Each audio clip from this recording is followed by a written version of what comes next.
Hello all, welcome to the channel. In today's video, we are going to see how to add your credit card or debit card in DHgate.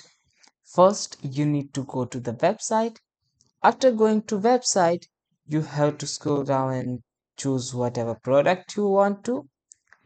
After choosing the product, I'm going to select the color and click on buy now.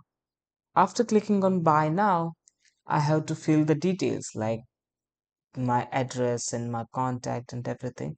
Obviously you have to fill it because you want to purchase it, but for now just showing you, I'm going to skip it.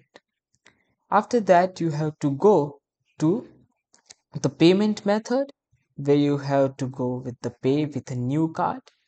After that, you have to add the card number of your credit card or debit card. After that, you have to fill the details of the expiry date, and then the billing address is the same as shipping address or not. After that, click on apply. After applying, you can pay with your card.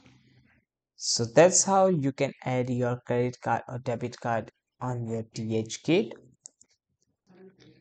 I hope this video helped you. If it does, then please like and share our video. You can also subscribe our channel. And thanks for watching.